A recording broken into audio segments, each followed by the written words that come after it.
What's up, everybody? Welcome back to another episode of Let's Get Nuts on the Ben Thomas Show. Thanks for coming back. Now today, it's Christmas Eve, and I gotta say, I pre-recorded this video for you guys. I wasn't gonna do a Let's Get Nuts show this week, but I wanted to give my panelists their day off with their families. But for the folks out there who watch, who maybe don't have a lot going on today, maybe they couldn't be with their family today on Christmas Eve, I wanted you guys to have some entertainment to watch. So I'm going to be talking to myself today instead of a panel, which is a little different. So I'll ask for engagement in the chat. Any opportunity you guys can throw a comment into me, I definitely appreciate it. I'll make sure I read them all, of course, once the show is airing. But for today, guys, we have a big show. We're going to talk a little bit about X06 news, Hot Toys news. I want to talk a little bit about Inart. I also want to talk about Kang. What's going to happen with that character? What about the hot toy as well? And, of course, entertainment news to start the show off. So guys, stick around. If you guys like the video, hit the like button, smash the subscribe if you're new to the Ben Thomas Show. And, of course, with that said, let's get nuts. Hold on to your butts. Come on, let's get nuts. I give you Ben Thomas. Showtime. Here we go.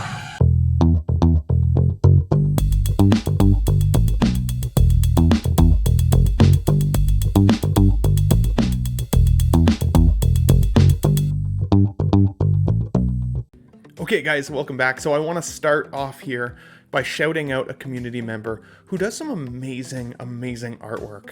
We're talking about Renz Tolentino. Now, I got a Renz piece earlier last year. It's actually the Jenna Ortega Wednesday, and it's a beautiful piece, especially in person. One thing that I'll mention, if you're interested in buying from Renz, definitely let them know kind of what sizing you're looking for. It's not something that I actually specified, and I wish I had, because I ended up with a print that was a little bigger than expected, but that's okay because once again, it's stunning. I wanted to show you guys this piece though, because this is insane. So I want to pose the question back to you guys watching. Do you guys own a Renz Tolentino piece? If you do, what one is it? Because I gotta say, I'm gonna end up having a whole art gallery here if he keeps pumping these out. They're so good. And I've seen that Renz does do commission work as well. Something to potentially ask him about. I've got him on Instagram, which is where I follow most of his work, but he's also on Facebook there as well. Now I wanted to shout out some things here. So we have done an update to our channel membership here at the Ben Thomas Show. So we do have these Tough Nut membership badges now. We got the Up and Comer for 0 to 1 months. We got Bat Nut Begins from 1 to 2 months. We got the Dark Nut with a K, of course, from 2 to 6 months. The Live Long and Nut for 6 to 12 months. We got the Termin Nutter, of course, from 12 to 24 months. And then the Leonardo Special Badge for the 24-month option. Now, if you guys become a member, it is $1.99 per month, so nothing crazy. It does allow you guys to have access to these emojis while you guys are live in the chat. If anybody's watching live now, please hit the member buttons so I can see them there when I watch after the fact. Again, this is pre-recorded today, so I can't respond directly to your comments, but I will absolutely after the fact, as I always do, and I'll be in the chat as much as I can be today, considering today will be Christmas Eve. I'm just recording this from the past. You love to see it. Now, a quick shout out to the channel members, and then I want to get into some entertainment news. We got Alvin J, Collecting Weekly, Money Mendez, 6 Scale Mafia, Katera, Feezy's Figures, King Dingaling, Sith Scale Collector, Paul Schreiber, The Batman, The Movie Canon, 1/6 Figure Focus, SpongeBob Square Balls, The Empire Strikes, Peter Cass, and Ryan Smith. Thank you guys for becoming channel members. If anybody else becomes a member on today's show after the fact, I'll be sure to add you guys to the slide here for the week-to-week shoutouts as well. But let's get into the news, because Variety reported this week that Marvel Studios has now officially dropped Jonathan Majors from the role of Kang following his partial verdict of guilty in his recent court case. Now, I won't discuss too much about his court case because I'm no law expert. I don't want to get involved in that sticky situation. What I do know, from what I can see here anyways, is that he was guilty of at least 2 of the accounts that he was accused of. The other 2, I think, were dropped from what I read. I think the sad part here is that there's more than a couple people affected by this. Obviously, there's a tremendous amount of people who have worked to get, Kang in the Marvel Cinematic Universe. all of the people, the makeup people, the teams of artistry, the story writers, all of it. I mean, think of all of the people that are being affected by this this because this Kang dynasty that they've been building towards probably really can't happen at this point. Or can it? And I think that's the interesting question, right? Do they recast Kang now at this point? Do they find another actor to replace him? I hope not, to be fully honest.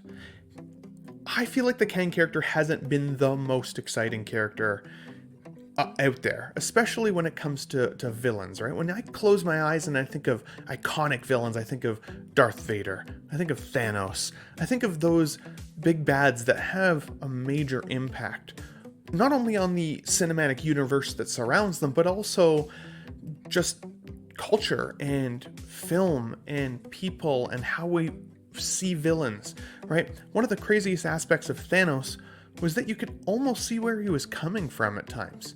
Despite him being obviously pretty maniacal and pretty crazy, you could almost understand where he was coming from. You could almost understand where Darth Vader comes from. With Kang, I didn't feel that same level of sympathy because he was a conqueror in all of the other worlds. And we saw that in Quantumania. That's one of the reasons that Ant-Man's mother-in-law, I can't remember her name now offhand, couldn't forgive Kang for who he was once she saw kind of his past, once she had that vision. She couldn't forgive it because he was a conqueror. It's hard to agree with that. Now, the character itself, though, I felt like Loki Season 2, without spoiling too much, if this is a bit of a spoiler, skip ahead about 30 seconds. Loki Season 2 ended by the TVA's mission now being to hunt down Kang variants. I absolutely think that they could finish the Kang storyline with that. I think that's a good enough wrap-up. I think that now that Loki sits on the throne of time, or whatever you want to call it, and is the one pulling the strings, I don't think Kang's needed anymore. Because I think God Loki should be powerful enough to vanquish him at this point, pretty much anywhere he shows up, right? He's got control over all of those timelines. So I think they don't need to cast it again. John Boyega apparently said no thank you immediately when he started to be fan cast in this role. I thought that was kind of hilarious. To be honest, maybe this is a hot take. I kind of think John Boyega is a little overrated. He was okay in the sequel trilogy, I thought. I mean, he wasn't bad. I thought he was a good character. I related to him. I thought he had some good sympathy. I haven't seen him in much other stuff, and I've seen him just seemingly feel a little on the arrogant side. Now, I don't know him. I haven't seen many other films with him in it, to be fully honest. Let me know if there's a couple shows or movies or anything like that I can watch with him in it that's not Star Wars, that might give me a better indication even of his acting chops, or why he'd so flatly just say no thank you before he was actually approached. To me, that seems a little cocky. I get it. It's just the internet these days, but I don't love that about this guy. So, other characters, I mean, I've seen people even like Will Smith be fan cast as Kang, and I'm like, no, let's just end it while we have the opportunity to do so. But let's hear from you guys in the chat below. What do you think of recasting Jonathan Majors? Does that even make sense for Kang at this point? Do you feel like the Kang storyline is pretty much come to an end like I do? I'd love to hear your thoughts down below. But with that, let's move on to this one, shall we? So it looks like Rebel Moon has now hit Netflix. And I watched it earlier this afternoon with my brother. And I gotta say, I didn't like it. Which sucks, because I kind of thought I would like it. Now, originally, Rebel Moon apparently was supposed to be like a Star Wars film. I don't really know the details about that. I'm glad that was not the case. Zack Snyder obviously has given us this film. I've liked most of the Zack Snyder films. With the exception of Sucker Punch, it never really landed all that well for me. I always felt like the story felt really jarring. It didn't flow very well. It was very visually impactful, but a lot of visual noise. Not great storytelling. I loved the Zack Snyder Justice League Snyderverse cut. I thought that was really, really good. 300 obviously stands out for me as a classic Zack Snyder film. I loved that film back in the day, especially when I was younger. This film I was expecting to like more. It felt like a lot of like almost like trailerific scenes put together. Like, wow, that would look good in a trailer, but doesn't necessarily translate well to a movie because I didn't think the story flowed all that well. But then I saw reports that Zack Snyder has actually said that Netflix had said they would be willing to do kind of a director's cut of Rebel Moon. So get something onto the platform and then a director's cut can come out later. And I think that's weird for Netflix to allow that or to even mention that up front. Right? Like when Justice League came out, that was the intended release of that film. The Snyder cut started to be vocalized by people after they'd seen the film, realized they didn't really like it, didn't like what Joss Whedon had done to that film, and they wanted to see what the Snyder cut would have looked like. But from the get-go with Rebel Moon, Snyder's been in control, so why would they not give us the full movie then? If this is not a complete film, that's bullshit. They absolutely should be giving us the full film. There's no reason it can't come out rated R, can't come out harder core, can't come out longer, because it's a Netflix platform film. They can do whatever they want. They don't need to give us a director's cut after the fact. They could just give that to us from the get-go. That seems like they're trying to get on that kind of hype train of the Snyderverse cut, just like Justice League was, and I think it's shady. If they didn't complete this movie, because it did not feel like a complete movie, I honestly will never watch this film again. I have also no desire to see the Snyder cut of it now, or the director's cut, if they give it to us, because I just feel like I wasted 2.5 hours of my life. So, anyways, that's my take on this one. Love to know what you guys would think of this film, if you've watched it yet over the holidays at all. Did you like it? Did you hate it? I would have given this movie like less than a 30% score. Like, I really had a hard time getting through it, and I was surprised because, again, just from the imagery of the movie, I thought I'd be down. So, one film though that I also did watch over the weekend here, and I didn't actually add it to the slide, was the film The Creator, which was, I thought, beautifully done. Really cool science fiction. If you guys haven't had a chance to see it, or you haven't given it a chance yet, I would recommend that one. I thought it was really good. It's almost too bad it didn't do as well in theaters as I think it should have, or as well as it deserved anyways. But that was The Creator. I thought was really, really good. So also let me know what you guys think of that one. But let's move on, because we got lots to talk about today. So this is, of course, a slide looking at Alan Richardson and Jensen Ackles as potential Batman contenders in James Gunn's DCEU, or DC Universe. Now, Batman is easily one of my favorite characters of all time. If you guys could see the full shelf behind me, I've got Batman the Animated Series up on top, and then the rest of this whole shelf is DC for the most part, with the exception of my RoboCop and my Terminator. I think it's crazy how many people could possibly play Batman, and how the selection of fan casting keeps coming back to the same people. So Reacher started last week with Alan Richardson, and it's doing apparently really, really well on Prime. The first season didn't do very well. I think it had a slow burn and people started to really like it slowly. But this season's come out with a bang, and obviously that's shooting Alan's kind of stardom up, right? I actually liked him in Titans, the Teen Titans show. I thought that was kind of fun. I liked him as his character in that. I haven't seen him in much else, but the man is an absolute beast. I could see him as a Batman, at least in the costume. The physical presence, I think, is definitely there. But I gotta say, if I had to choose between these two, Jensen gets my vote every day, all day, 1000%. I loved him as Dean Winchester in Supernatural. When Supernatural started, it was not a cool show to say that you watched because it was a CW show. It had a little bit of that kind of teen drama to it at first.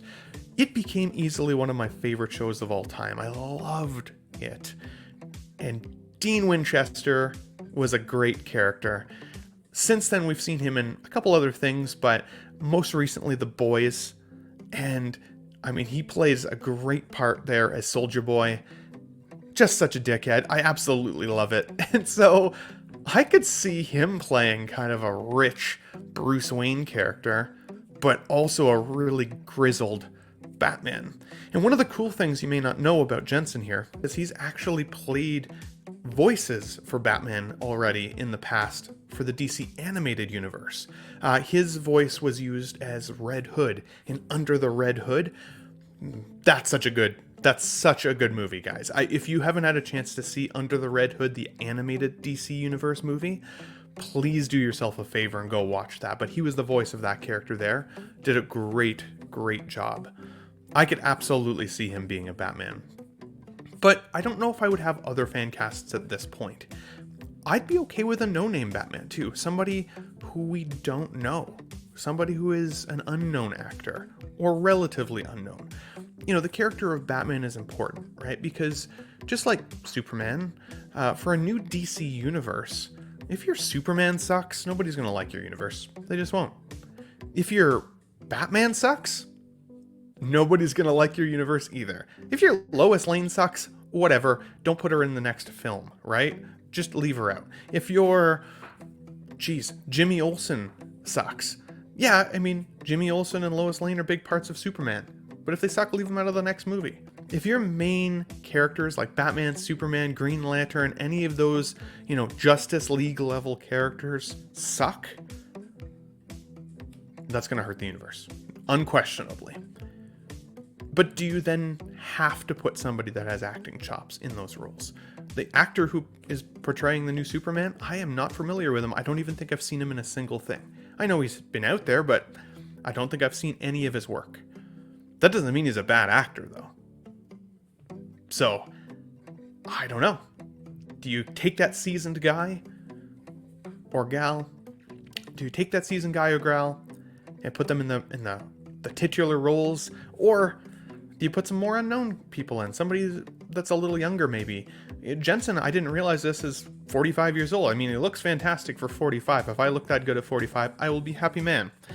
But he's not necessarily young either. If they want to get another, 10, 20 years out of the character, geez, he'll be 65 by the time they're looking to retire him. Now, that could also be cool, because if the DC universe flows its way into a Batman Beyond universe down the line, have Jensen as a 65-year-old man in reality training up a new Batman Beyond, Terry McGinnis, that could be cool. That could be really cool.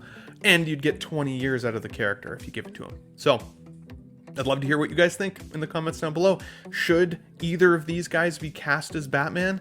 Do you think somebody else would make a good fit for it? Should it be somebody we know and familiar with, or should it be more of an unknown actor who could give us a new interpretation of a character that we love?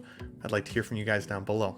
But guys, thanks for everybody watching so far. Again, this is a Let's Get Nuts pre-recorded stream. I did this earlier in the week of Christmas leading up to it because I wanted to make sure you guys have a video for Christmas Eve day of Let's Get Nuts. In a couple weeks, we'll be back to having full panelists again and live streams again. But guys, let's move on to some figure news, because we do have a lot to cover there as well. Now, of course, this is not going to be as long of a show because I'm talking to myself for the most part. So I do want to get your engagement in the chat if you're watching the live pre-recorded stream as it airs, or if you're watching it on replay. Leave your comments down below and I can respond to those as well. Make it feel like I'm talking to people, not just my own computer screen. I love you guys. Now, this came in the mail for me this week. So I've got the Wolverine from Days of Future Past on the way, and I'm really excited about that figure. But as most of us know already, Wolverine in the 70s had bone claws. He had not been turned into Weapon X yet, covered in adamantium all over his bone structure. So that figure comes with bone claws, as he should. But he's also going to be my first Wolverine in the collection. And I felt like I couldn't have a Wolverine without the option to have some adamantium claws. So Calvin, aka the Low-Key Collector, pointed me to a seller on eBay. And if you guys are interested, let me know in the comments and I'll send you guys the link for it. This is from eBay. I think these were about $15.99 if I'm not mistaken, maybe a little bit more than that, American. They came within about a week and a half of ordering them. They're real good. I really, really like it. There is a seam line that you can see on the top of the hand if you look extremely closely, but at first glance I did not even notice it. What I did, however, notice was the blood staining on the blades themselves. So gnarly. And the hair on the top of the hand, I think is going to match beautifully with how hairy Hugh Jackman is as a dude, right? He's Wolverine. He's got to be hairy. I think this is going to look really, really good with that character. So I'm still waiting for Sideshow to actually ship my Wolverine. But once it's here, I'll be able to swap him into the adamantium claws. So I think that's really, really cool, and I wanted to share these with you guys. But yeah, the blood staining on the blades and on the top of the hand, that looks really badass. I'm very, very happy with this pickup. Now guys, I also got something really special in this week that I need to share with you, but first... Rose? When we're going, we don't need Rose. I feel like you guys know what it is, but of course, it's the Back to the Future DeLorean from Back to the Future 2. Now guys, I absolutely love this piece. Most of you know, at the beginning of the year, I had a pretty tough breakup, and I'd had this paid off by about $600. And at the time I was like, you know, maybe I'm gonna need that money at some point. Maybe I should hold off. So I got my money back. I canceled the order. Now I thought about it all year, and Marco over at 16Fix pokes me the other day and says, hey, just a heads up, this is blue screen, looks like it's gonna go waitlist soon, just so you know. I'm happy he did, because of course, about 10 minutes later, I decide to pre-order this guy without any thought to where the heck I'm going to display it in my apartment. My collection room isn't set up for 6-scale vehicles yet. So I think to myself, I'll just put it on a 4-month payment plan, right? Yeah, about an hour later, I just paid it off because I wanted it before Christmas, and I got it. It's huge, especially in the box. It's a lot smaller, obviously, without all the box and foam and everything, but it still puts a huge footprint in the collection. Now, turned on with the lights, it's so beautiful, guys. I totally recommend it. One of the pain in the ass parts for me was getting like the front bumper on and some of the strips that you got to clip in. They felt a little delicate, and I was so worried I was going to break the plastic pieces. So be a little bit careful there. But again, when you guys get this lit up, look at the inside here. And these are amateur photos, really. I mean, these are taken with my cell phone camera, guys. Like, they still look so good. So I am very, very happy with this pickup. I am happy that I pulled the trigger. If you guys can still get it and you've been considering it, I would recommend it. It's a beautiful, beautiful car. And I'm happy to report I had no cracking issues with the wheel mechanism there. Now, I did do a couple figure display changes, and I want to talk about this really quickly before we get into 6-scale news. You know, as a collector, I'm often looking around my room thinking about what I'm going to get next, right? I mean, we've all done it. We've bought a figure, it comes into the collection, we get it out of the box, we pose it up, we put it in the display, we close the door, and we immediately start shopping for the next figure, right? I'm guilty of it myself. But I was sitting here and I looked at 3 figures in the room here the other day that I felt like I just wasn't loving the poses. And in order to reinvigorate my love for that figure, you gotta change it up a little bit sometimes. So I got my Moon Knight in this pose. I actually really like this now. For Moon Knight, this is really stretching his capabilities. He is not very poseable at all, so be cautioned if you're considering it. But one thing I love about this figure is the cape, the wire. It's pretty crazy and awesome. I did the same thing with Deadpool. I changed up his stance. To me, this is a little bit more of a Ryan Reynolds kind of pose, kind of that lanky, swaying look that he's got with Deadpool, which I love.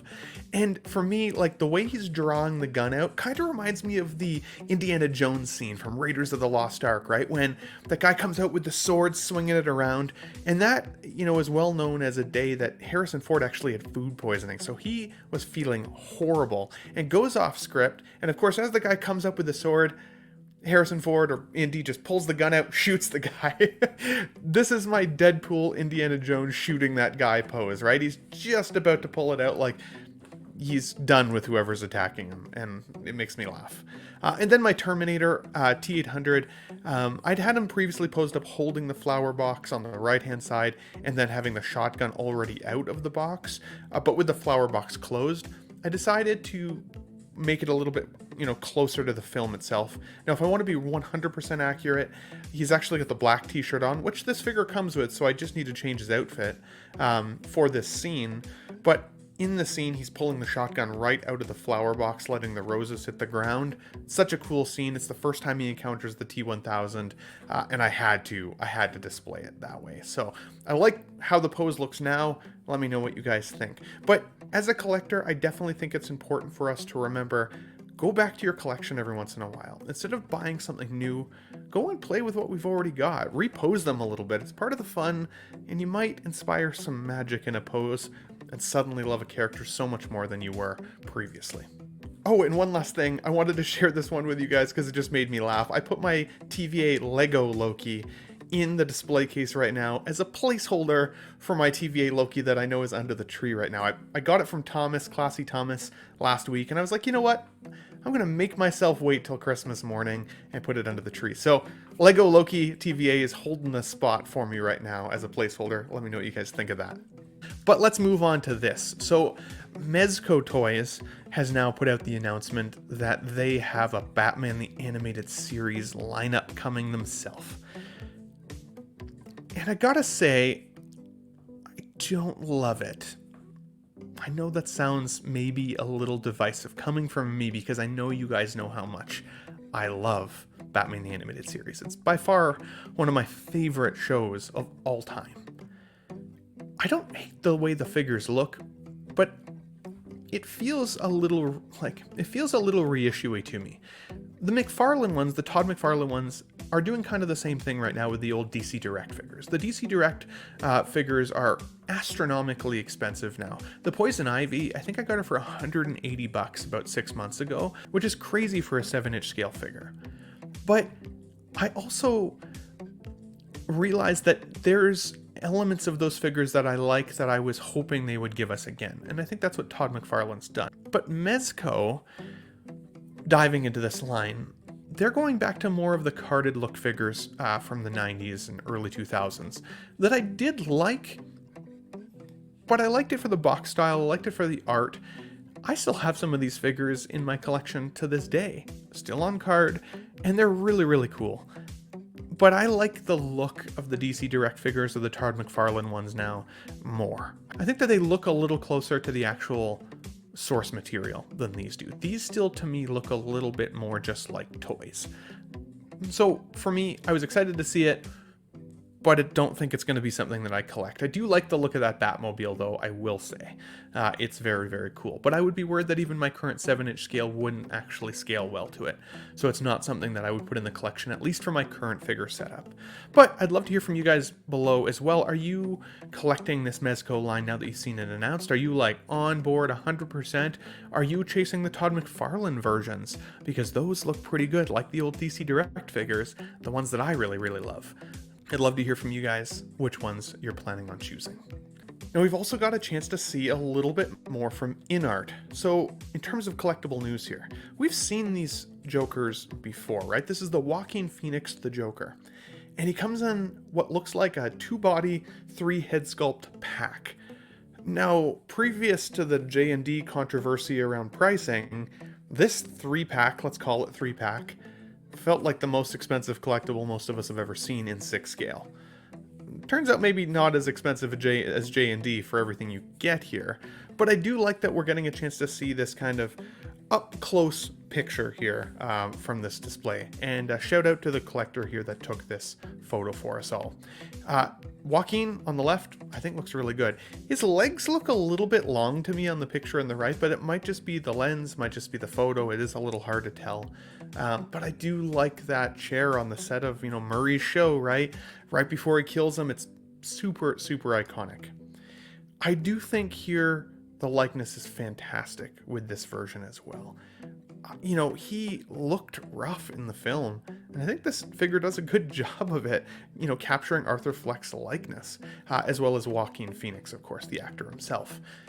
What do you guys think here, though? Is this more exciting for you? I do like that they're giving us kind of the staircase there, or at least a display of it. I think that that is pretty cool. Of course, you'd want to put him in the dancing pose, though, coming down the stairs, right? And then, of course, we got the clown Joker look. Another shot here. And you know what? This is my least favorite version of this set.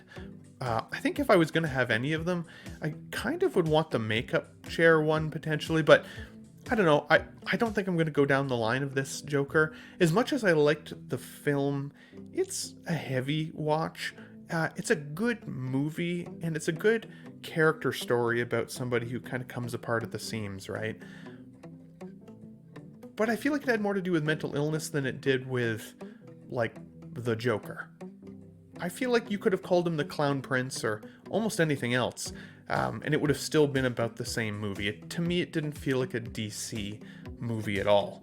Some of you may like that. I didn't necessarily like that. You know, Matt Reeves' Batman still felt like a Batman movie. The Joker felt like a man with mental illness having a very tough mental break and ultimately killing somebody. And I don't know if I would want to display it in the collection. It's not the representation of Joker that I truly love. Because let's be honest, if it was, I would have bought him 4 times by now, just like I did with Heath Ledger. Hate to see it. But let me know what you guys think of this couple shots of the Inart showcase here. For some of these Jokers, is it something that is catching your attention? Are you wanting to buy it? A couple of accessories there as well. Hard shot to see anything really in, though. Now, this also popped up in the showcase, and of course we're looking at the Inart prototypes, very clearly prototypes, I'm hoping anyways, of Hermione Granger and Ron. You know, the Harry Potter, I think, was really good. The likeness to Daniel Radcliffe, very, very strong when the pre-order solicitation went up. I think the Ron also looks pretty good. I definitely see Ron Weasley in that sculpt. Hermione is a fail, at least as of right now. Now, it's kind of mean to say a prototype is a fail. But I definitely think the likeness needs some work there. She's a little girl. I think it's probably really hard to capture that likeness, especially with no age lines or anything like that. But seemingly they've done pretty well with Ron and Harry. Hermione is just as much of a strong part of that trifecta team as any of the other two, in my opinion. If it wasn't for her, I think the other 2 kids would have died, literally. So she's very important to Harry Potter fans, and she needs to be done right. So let's hope this is kind of just an undercooked version of Hermione at this point. But I'm happy to see that we're not just going to have Harry Potter in our collections. If that's a figure you decide to get, you can get the 3, the trifecta, like I said, and kind of go from there. For me, Hermione's not quite there yet. Cross your fingers, things improve there. It's a bit of a tough nut to swallow at this point, let's be honest. But guys, let's move on to the next topic. So last week we did talk a little bit about Data, Lieutenant Commander Data from X06. I did want to give you guys the heads up that it does look like from X06 specifically, emails are going out for invoice collections. So man your wallets, keep an eye on your email. If you got this from X06, keep an eye. It's likely already in your inbox, if not coming.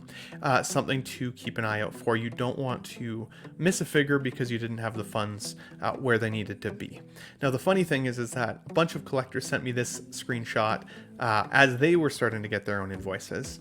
The same day that I got a notice from Sideshow to say, my Lieutenant Commander Data has been delayed. And so if you order through Sideshow, you're probably safe for a while.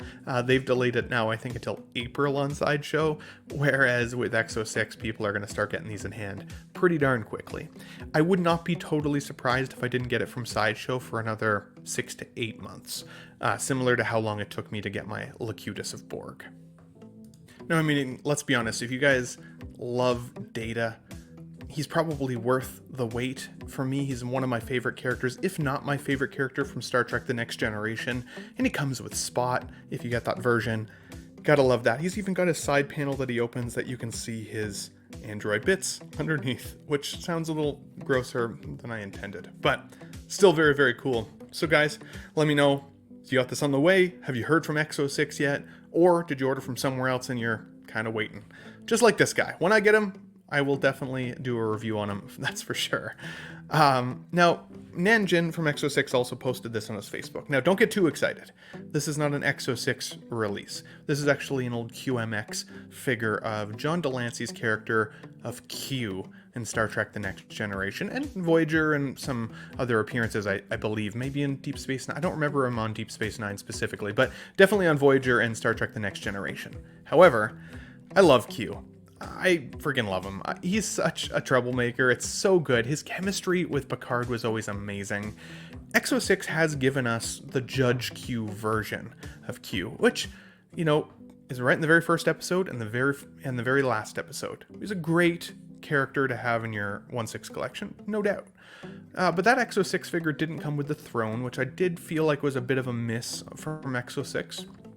And to be honest, we get to see Q in his Starfleet uniform a lot more often throughout all the shows, because it's a bit of a mockery of Captain Picard, right? It pisses the captain off that he wears, you know, full ranks in terms of his outfit here in the Starfleet uniform.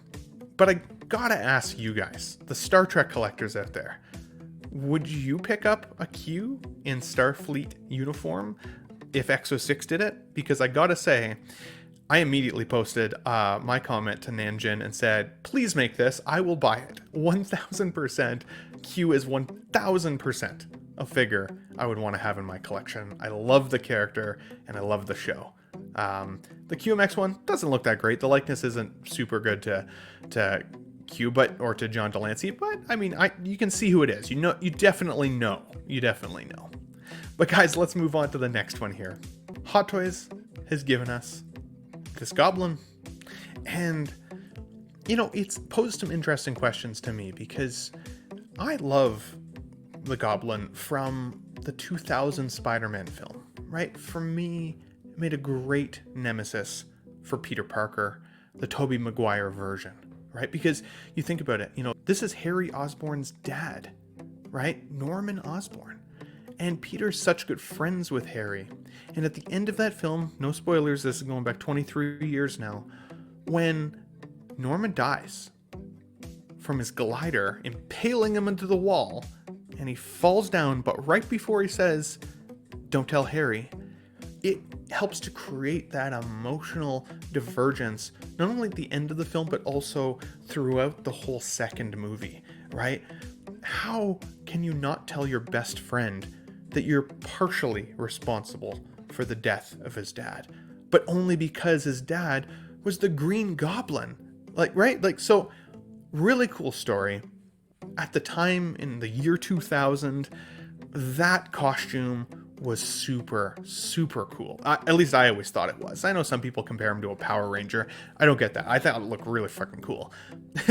This, compared to that, this or that, let's have a quick one, you know, pre-recorded live here. For me, it's this. It's the Goblin from 2000s all day. I love the glider that he comes with. I love the outfit. I love the mask.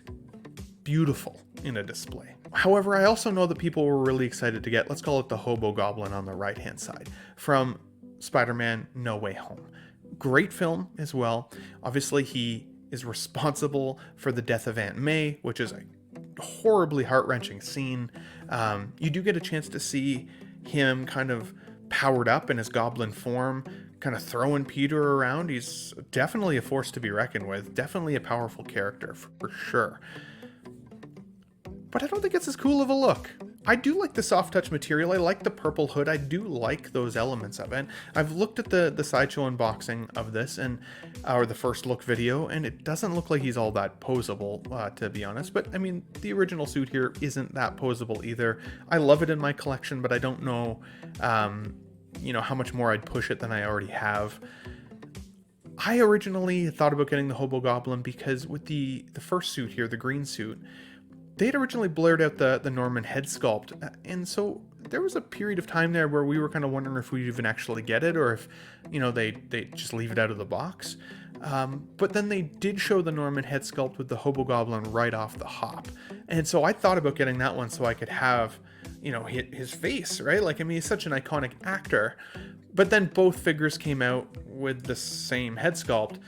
So I'm kind of glad I didn't get the Hobo Goblin, because I would have literally had basically two of the same expression.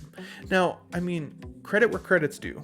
Hot Toys did a great job with this expression. I think it looks exactly like the actor. The teeth are definitely a hard thing to achieve in 1/6 scale, and I think they did a good job there. This isn't an Ant-Man sculpt, let's be honest. Like, this is pretty cool. And, as far as like more of a dynamic face goes, I feel like you can't have too stoic of a face for this actor. I mean, he's so maniacal, right? As a character, you have to try and capture that in the sculpt, and I think Hot Toys did a great job here. So, bravo Hot Toys. I think both are great releases. I can see a world in which you'd want both for your collection, your 1/6 scale. For me, it would definitely be this or that, and I think for me, it would be the green suit version that I'd stick with mostly. But I gotta say, that does look really good.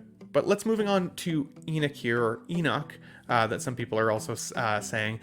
Enoch was how Thrawn pronounced his name in the actual show, but it does read like Enoch, so I don't know if it matters too much. But this was an interesting character in the Ahsoka show. We didn't get a chance to get to know this character very, very well. He was only kind of in, I think, the last 2 episodes, if I'm not mistaken. Definitely seemed like a competent general to Thrawn, right? Thrawn is obviously kind of a mastermind himself, and obviously he would only surround himself, I would think, by capable employees. Call them employees, soldiers, whatever you want to say. Enoch here definitely seemed like a capable general, and a really cool costume, right? I mean, this particular set of armor looks fantastic. I love the coloration. I love the way that the bronze or the gold, I want to say, is kind of like cracking. I think that looks really good, especially on a plastic mold. Because it's not battle damaged, right? Like it is, but it looks like more like age cracking, which I think is really, really funky. I think they could have maybe upped their game on this a little bit if this was die cast. Maybe it would have weighted the figure a lot more. It would have probably cost more, so that would have been definitely a downfall. But I could see this with some die-cast components, especially for that cracked, gold-looking piece there, and right on the face sculpt. But how weird is it to be able to see, like, a stormtrooper face within a helmet? It makes it a really unique display. It also, to me, feels more one-off than maybe more trooper feels would be, because than like troopers would, for example, because you're only going to get one of these guys in your collection. This isn't an army build type of figure, I wouldn't think, unless you're a customizer and you want to change the look of the coloration, maybe make kind of a little, battalion or a battalion of these guys. I mean, you could 100%, but I don't know if most people would. I think that you're only going to probably get this character once. We also don't know 100% if we're going to see him again. I would assume so, because, he escapes with Thrawn at the end of Ahsoka, so he still is alive, he still exists. Are they going to change the look of this armor going forward once he gets back to their own galaxy? Hard to say exactly, but I do think it looks really cool. The materials on it look fantastic. Overall, I can see myself picking this guy up, especially if the price point is strong. The whole Ahsoka line has been really, really good. I was shocked how good the Ahsoka likeness is to Rosario Dawson, even from this show versus the Mando show, which was, again, a very strong figure, but I was shocked how much better the likeness was on this Ahsoka one. The Thrawn, the Sabine, the Hera, the Chopper, they all look amazing. I know we're all asking, where are the other characters, right? Where's Ezra? Are we going to get an Ezra? Hard to know. I know not everybody loved that version of Ezra. I didn't mind him. I feel like it would feel like an incomplete line if they didn't give it to us. Baylan Skoll or his apprentice. I mean, Shin Hati, like, she was awesome. We need her in the collection. She was a badass. And same with Baylan, right? I mean, Easily one of my favorite characters in Star Wars ever, within only a few short episodes. So sad that the actor passed away, because I honestly, for all of the, movies and shows that he's been in his lifetime, Ray Stevenson, I loved his portrayal of the Punisher and Punisher Warzone. I really liked him as Balin, and I don't really want to see him replaced by another actor.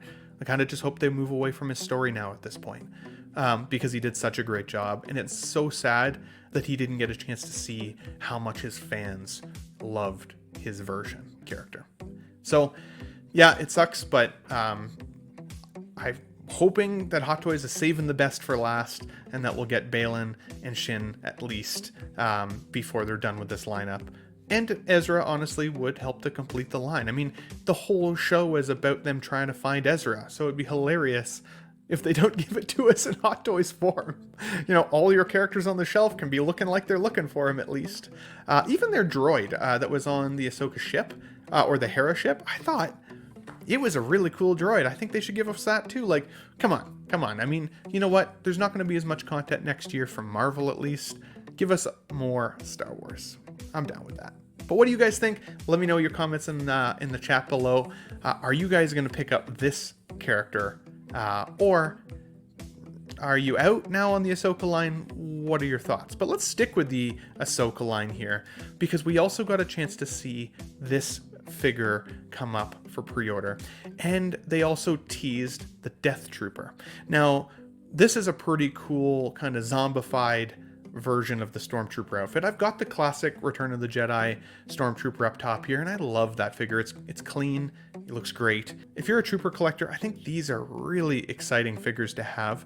It sucks that the battle damage would be matching between figures. It'd be cool if they give you a couple of different armor pieces that you could kind of swap out, maybe to at least make a twosome or a threesome of these guys without them looking identical.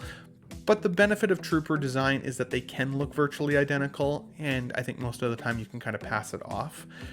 Battle damage is one of those things that when it's identical, it's a little bit more obvious, but I can see the appeal behind these figures. Even still, it's a really cool looking Trooper. And again, for people who are Trooper collectors, like, heck yeah, this is a good day for you guys. Same with this Death Trooper, right? Like, really funky design having in the back. It's cool to know that they're zombified under these masks, which I really thought was a fun element of that show. A little more supernatural aspect to Star Wars, which I thought was kind of fun. I don't think that I'll collect these guys, though. I really don't. For me, as much as I like the Trooper design, I think I'd rather go with the Enoch. Maybe one Night Trooper to stand with Enoch, but I would almost rather give him Thrawn to stand with and skip the Troopers altogether.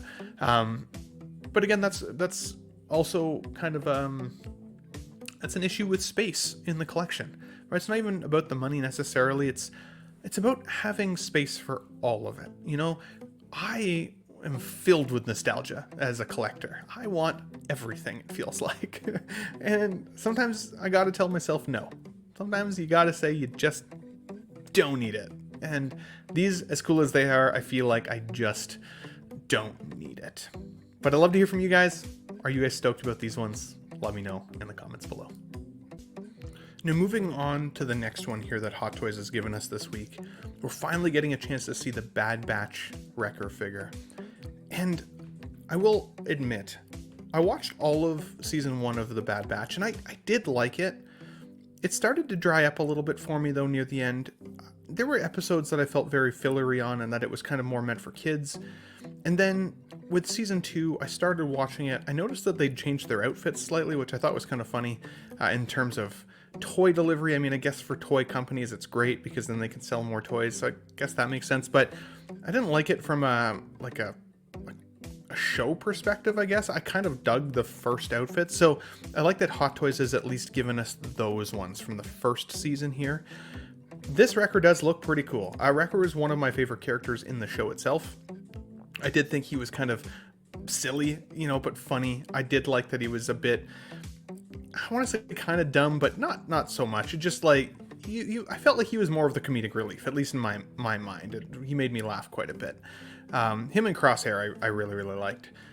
It's weird to me that they've given him a likeness here because it's an animated show, so this is kind of somewhere between that hybrid of animation and live action. I definitely see a little Tamora Morrison still in there, so like I think that's kind of interesting. I wonder if he got any likeness rights to this character at all or not. But because most of our collections are made up of live action style movie realistic characters, I think that this is a cool way to have the character represented in the collection, just like the other Bad Batch figures we've had so far, while it also feeling like it fits with the collection, right? It kind of matches the aesthetic. So I think that's cool. I love the helmet for Wrecker. I thought that design was really, really cool. He has to be a pretty big boy, much bigger than the others, right? So I don't know if I've got a picture of him. I mean, yeah, so he's here with the others, but he's up on top of a base. So it doesn't look like he's all that much larger, which I think is strange. Correct me if I'm wrong there, guys, but in the show from the Bad Batch, again, it's been about a year since I've seen it now, but my recollection was that he was much larger than the other members of the team here. So whereas this rock base, which I think is the same rock base that we got from the Thanos Battle Damage release. It looks very familiar anyways, but good reuse of that rock diorama. Yeah, he kind of looks about the same size as the other two. He's just propped up. So that's an interesting ask there, from you guys. But when you get this in hand, can you guys let me know? Maybe send me a photo. Is he much bigger? I can also look at the character specs if nobody knows. But keep me informed. This will not come to my collection, unfortunately. I didn't collect any of the other ones yet. While I did enjoy the show for the most part, it wasn't something that I liked enough to put in my collection. So I'm going to skip it this time. But it's pretty nice to see that, for the most part, we're getting a complete line from Hot Toys. At least that's what it seems like at this point. So cross fingers to keep doing this, because I know for you guys out there who are, completionist collectors, unlike me, I can usually pick and choose my favorite characters from each show and just go with that. But if you're waiting on a whole line of characters, especially a show like this that's called The Bad Batch, right? It's not called The Bad One Figure. It's The Batch. You need all of them, the whole batch. Definitely what I'd like to see here. We also do need to see the girl, I think, too, for at least Hot Toys, right? Like, she was a huge component of the first season. At least I haven't seen much of the second season yet. But yeah, Omega is what they call her, Omega. But they need her also, I think, in order for this to be a complete line. But she's not technically part of the Bad Batch, so I can understand why they may leave her out as well. They'd also have to change her likeness quite a bit, I would think, as well. Whereas at least with this figure, it kind of transitions well between the animated version and live action. I think Omega would look very, very different if they made her look a little bit more live action-y. So I'd still be curious to see how they would do it, though. But remains to be seen. I don't think we've had any teases or announcements of that, unfortunately. But what about you guys? Are you excited for this lineup? I'd love to hear from you guys as well.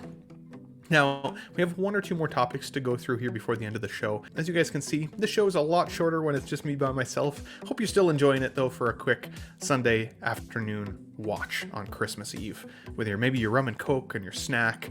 Do you guys eat popcorn on Christmas? I heard somebody say that on Collector Joey's show the other night. Popcorn's definitely not a thing that I would eat, but chocolate and gluten-free cookies, I would be all over that shit today, or at least I hope that I am in my real life out there outside of the YouTube world of pre-record. So, Jazz Inc.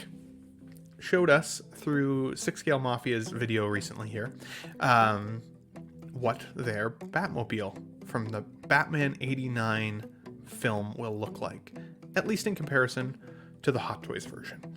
Now, price point wise, obviously Jazz Inc. is quite a bit more expensive than Hot Toys.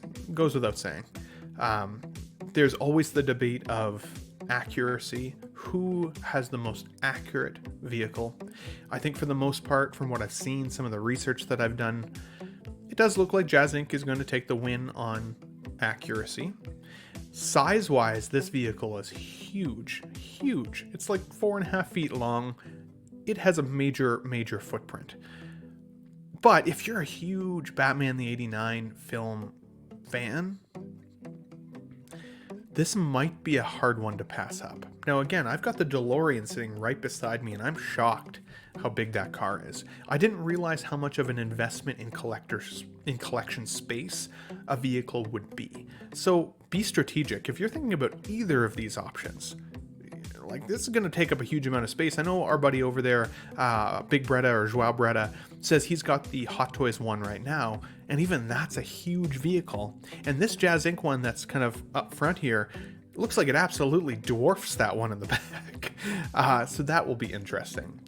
It does sound like Yost was able to hit his order minimum to make these happen, and potentially add a few extras in there as well, such as exhaust that comes out with, I think, dry ice or vapor of some sort, water vapor. So that sounds very, very cool.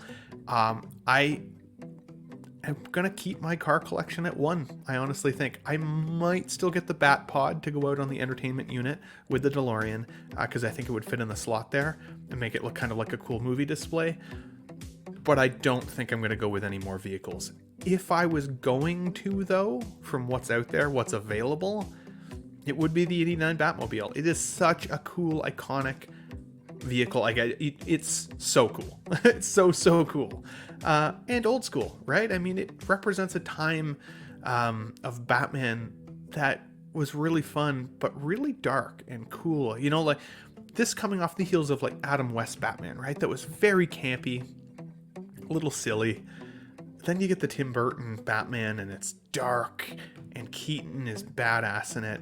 You know, I remember Keaton being made fun of because, you know, he was Mr. Mom, right? He was that, you know, tiny little dude. How could he ever have the physical presence of a Batman? But he looks good in suit, and he's a great Bruce Wayne, and his toys are really fun. Really, really fun. So for me, if I was going to get another vehicle, it would definitely be this Batmobile. I would probably try and get the Jazz Inc. one if I could justify the funds on it. You know, if it meant I'd buy 1 or 2 or 4 less Hot Toys in a year, but it got me that real, like, true iconic representation of the car, I think that would be really cool. If you just like the car, though, in passing, and you don't need it to be perfect, like movie prop realistic perfect, then I think the Hot Toys one still looks fantastic. And just like anything, when they're compared side by side, you're going to notice differences. If you were just looking at that Batmobile from Hot Toys in front of you and that's all you had, yeah, that's going to look pretty freaking cool too. And a much more budget-friendly option. Still expensive, but probably a little more affordable for guys like myself, you know, the average collectors, right? So guys, let's move on, because we also got to see the Sideshow showcase this week. And some of these figures we've had a chance to talk about on Let's Get Nuts quite a bit. But I wanted to quickly show some of the pictures that were available here, at least. This is the comic-inspired Spider-Man that came in over $300, which it does look really good. I gotta give it credit. I kind of hated on it at first. I didn't like how the eyes popped out. I thought it seemed like a confused release with the different kind of marketing, but it turned out pretty well. I'll give it credit. I do like the big white eyes. I know they're a little more silver maybe in this picture. I think they could have been brighter white, but I do like how big the lenses are. I think that looks really fun. I like the coloration of the suit. It's very saturated red and blue. I think that looks really, really nice. I'd be curious, though, to see if Hono Toys is going to give us comic Spider-Man, right? Maybe for $160 versus $340, I think this was, or somewhere in that range. You guys can correct me if I'm wrong. Like, it was pretty high. So, you know, there apparently was only going to be 2,000 of these made. I didn't even try to get this one. One of those ones you can just kind of like let it pass like a ship in the night, right? But how many of you guys got your hands on this one? Let me know if it's coming to your collection. John Wick here from John Wick 4. You know, both of these characters look really, really good. They definitely do. I didn't really love the character the blind guy portrayed in the film. I felt like, to me, John Wick 4 felt the most unrealistic of all the films so far. And I think there's a couple things that are at play there. I think, obviously, Keanu Reeves is much older now. He can't move as quickly as he once could. He just can't, and you can tell. Still very cool, very badass. Don't want to take anything away from him. But you can tell the stunt performers that are surrounding him, fighting him and everything. It was the most I've ever noticed them seemingly pulling their punches.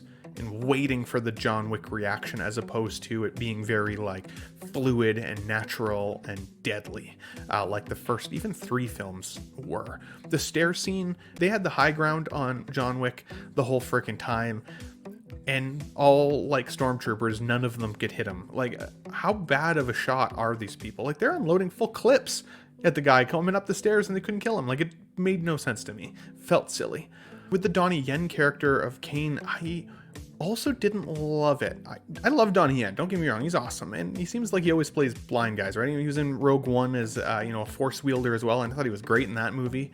I thought he was good in this film, and I do like his character motivation, right? He wants to make sure his family is safe, and he, doesn't want to kill his friend, John Wick, right? They worked together for years, they're friends. Knowing he has to go after him is hard, and you can see that in the character, so I did like that aspect of it. Once again, there were several times where I felt like Wick should have killed Donnie Yen's character. Like when they're fighting in that one scene of the building there's several times where John Wick has the upper hand and doesn't kill him. Now, once again, that might go back to him being friends, right? Doesn't want to kill his friend. I get it, but one of them is probably going to die. The stakes felt very real and very high in the film. So it felt like they were pulling punches and not killing each other for the sake of more movie and less because it was realistic to the scene. And I didn't like that aspect of it. Again, John Wick 4 was my least favorite of all the John Wicks so far. However, I've not been able to get my hands on a John Wick figure yet. And this is going to be the one that comes to my collection. I've already got it pre-ordered. I absolutely love it. I like the fact that he's got his flowing hair piece as well as the other swappable option. I think that looks good. The suit looks fantastic. Tailoring looks really good. The likeness to Keanu, I think, is now the best likeness we've seen of him from any of his 1/6 scale representations. So I'm super happy with what at least the prototype looks like. Let's hope the final is just as strong. Keep in mind, the last Keanu Reeves we got, I think, was the Matrix one, and while the prototype on that one had looked really good, there wasn't a huge downgrade to the sculpt for the final, but things like the glasses changed, which were hilarious. And that reminds me, for the Donnie Yen character, they better nail his glasses, because that's like part of his character. So don't pull a Matrix figure and give us shittier glasses with the final. Like, if this is what you're showing with the prototype with those glasses, make sure they're just as good, Hot Toys. Please listen. Please listen. But what do you guys think? Are you going to get any of these figures? Both? Maybe just one? I'm just going to get John Wick, but I can absolutely see the appeal for both of them. A couple more showcase pictures here. We do get a chance to see the Inquisitor. We get to see that Reva. The Darth Vader's up there. Looks great. I did a Darth Vader video as well this week that I'll post. I'm not sure when that's going to post quite yet, but it's a this or that video of the Return of the Jedi version of Vader versus the Kenobi Vader. I'd be curious to see what you guys would choose there. Look for that video, but I do like what I saw with Reva, especially I watched the brother cousins toy review video of it, and I thought it was a great review. Got a chance to see her up close. Thought she was really good looking. The Inquisitor, I feel about the same. I kind of wish they'd never really changed his look in the Kenobi show, especially since we'd seen his species in canon previously, and they looked a lot scarier and more badass. I thought this guy looked really toned down and like he'd been squashed with a frying pan. I just didn't love the character design. Or the character himself. He felt a little whiny. It wouldn't be one that I would want to pick up, but I also do see on the other side of the fence the appeal of having a Grand Inquisitor in your collection. You could just use your imagination to make a cooler character in your mind's eye, right? I do think the improvement on the Obi-Wan Kenobi is noticeable. His beard doesn't look as weirdly like swollen. I want to say like he almost looked like he had been stung by a bee or something in his prototype photos. It's not the clearest picture here, but it does look better in terms of the facial hair, so I wonder what they've done there. This is the Hono Toys Wolverine. I still really don't like that mouth plate. It makes him look like he's wearing black lipstick. But I do think it's cool that you can have, the comic book in behind if you have enough room in your display. So many of us have full displays now. I can't imagine you're going to block the display with a comic book, but maybe this is a piece that sits on the desk. Because of the price point, maybe it's one that you just kind of play with all the time and have more out and available, in which case a comic book behind could look pretty cool. I think the figure looks really cool still, though. I like the arms. I like the seamless arms quite a lot. I think that looks really, really nice. Yeah, I just don't really like that particular mouth plate. But I'm excited to get this guy in my collection. I day one pre-ordered him, which I don't do very often. But I thought his price point was very accessible and worth it. So here you get this chance to see a bunch more of the Star Wars lines. I think the notable one there is the Palpatine. I'm still kind of hoping we get, a Return of the Jedi Palpatine at some point, or Emperor, let's call him. But I think all of these look good together at the very least. And I know that Anakin on Stap, he became a lot more popular after the Ahsoka show, right? When we get a chance to see that flashback of him during the Clone Wars wearing that outfit and leading young Ahsoka into the charge. And I thought that was a really great scene, and it made me more interested in buying this character, at least. I didn't, but I was more interested. The Ahsoka line, we've already talked about that at length today, so we won't go more into detail on it, but I think as a cast of characters, they all look really good together. The protos are fantastic. Let's just hope that the finals come out just as good. Look how thick the legs are in that Hera character. Oshi thick. Love to see it. Absolutely. Yeah, some Spider-Man figures here. That Venom from the game was really, really good. Now that I've beaten the game, I actually got a platinum finally the other day. I'm still happy I didn't order this one. I think at some point we're going to use Venom with the coloration that I love. That red and blue flares, or even like the purpley blue. This one, I thought it was cool, but I didn't love it in the game. Not as much as I would have wanted. So I'm going to stay away from that at this point. We get to see that upgraded 2099 suit with the material overlay now. They keep showing that figure, but they're not showing the head sculpt with it. So I kind of feel like I need an update from Hot Toys on that. I don't know about you guys. Is it still coming with the head sculpt? That's how it was originally solicited, and that head sculpt was good from the animated movie. So you better still be giving it to us. Hopefully just for the sake of display it's not here, but better come. Spider-Punk, though, real cool figure. Loved that character in the movie. And some of the others here I am excited about. I'm considering canceling my symbiote suit Spider-Man, because I think we're going to get other symbiote suits down the line that I want more. Maybe even from Mondo. I don't know.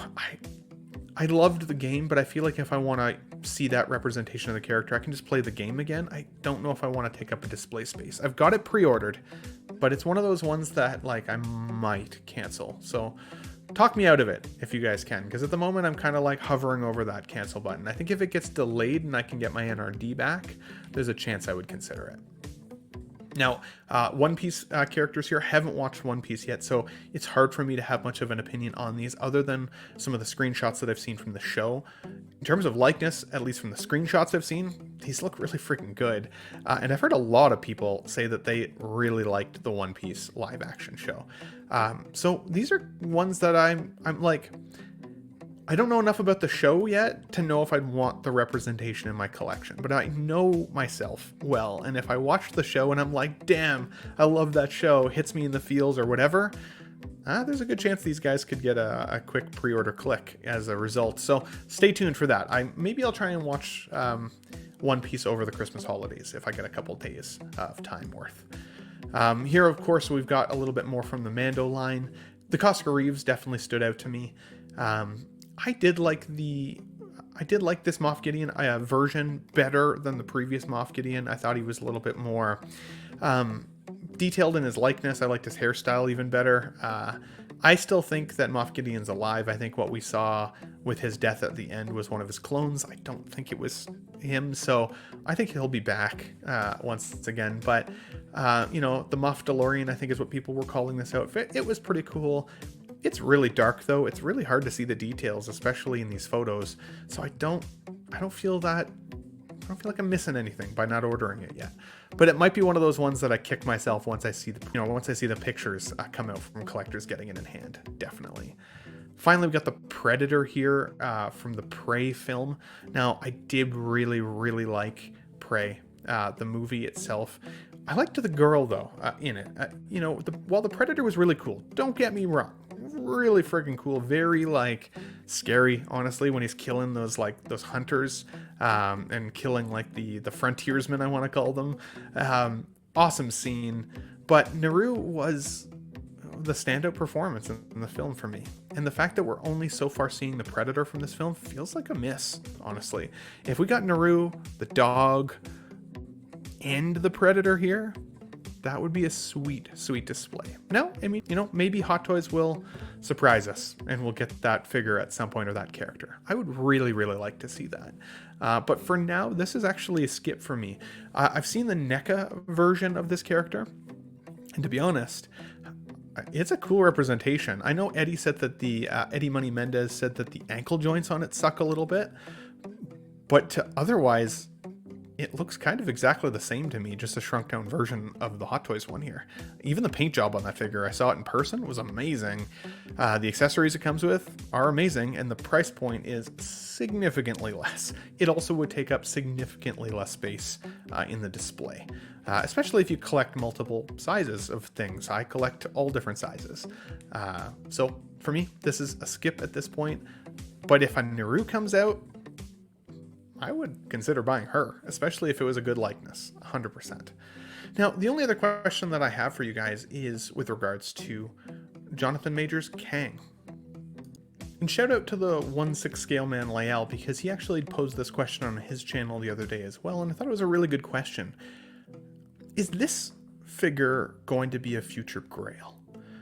With the exiting of Jonathan Majors from the role of Kang and the Marvel Cinematic Universe, Hot Toys has already put the money in, right, to get this figure. Now, nobody's got it yet. It's still, it's still a wait and see. But Hot Toys doesn't tend to cancel their figures at this stage of the game. I imagine there's already people that need to get paid for the work, right? So I think that we're going to get this figure either way.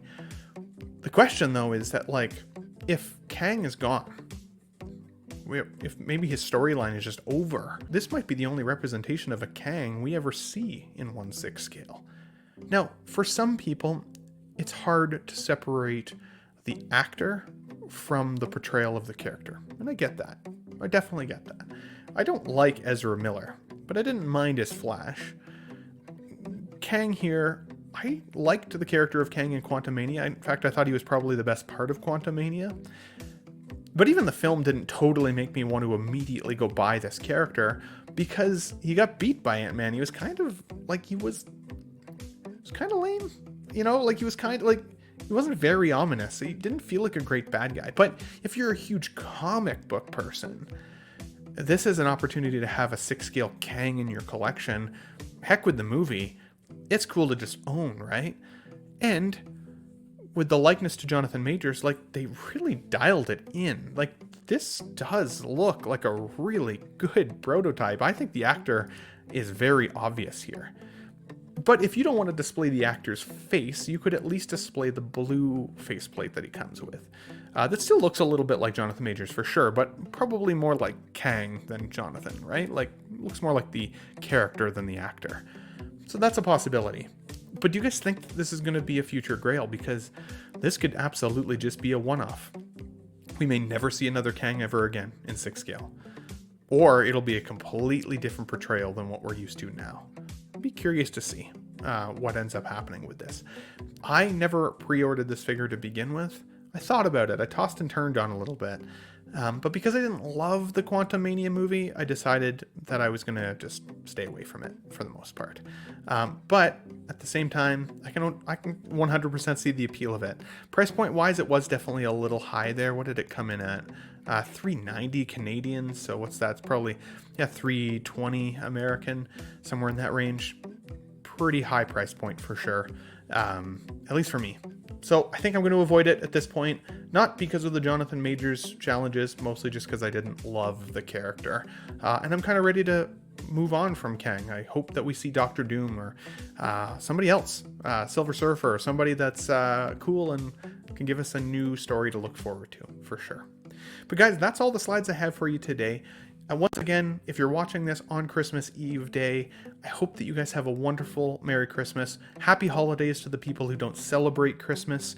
We think about you guys here as well. Hopefully you've enjoyed this singular panel of Let's Get Nuts.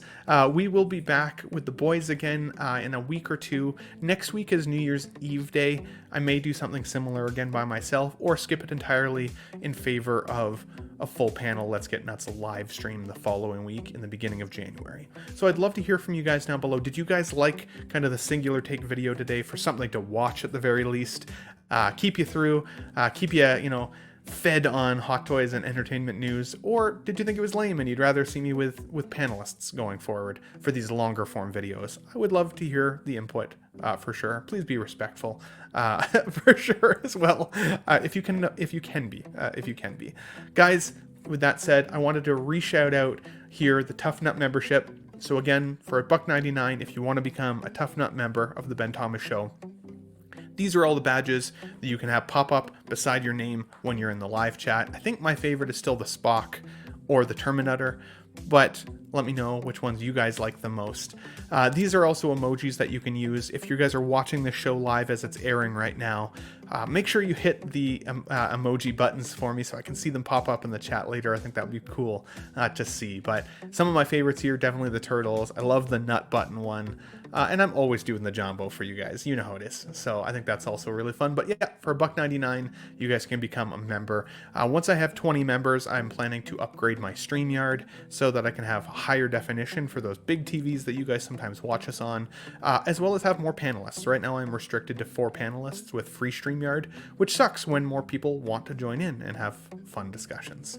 Shout out to the Tough Nut Crew members. We've got Elvin J, Collecting Weekly, Money Mendez, 6 Scale Mafia, Katera, Feezy's Figures, King Dingling, Sith Scale Collector, Paul Schreiber, The Batman, The Movie Canon, 1/6 Figure Focus, SpongeBob Square Balls, hope Classy's doing well, the _ Empire Strikes, Peter Cass, and Ryan Smith. Thank you guys so much for being members of the Tough Nut Crew. I definitely appreciate you. With that said, that's the Let's Get Nuts stream for Christmas Eve day. I hope you guys liked it. If you did, hit the like button for me if you can. Smash the subscribe if you're new to the Ben Thomas Show. And as always, I gotta say, even though I can't ask anybody, we got nuts by myself.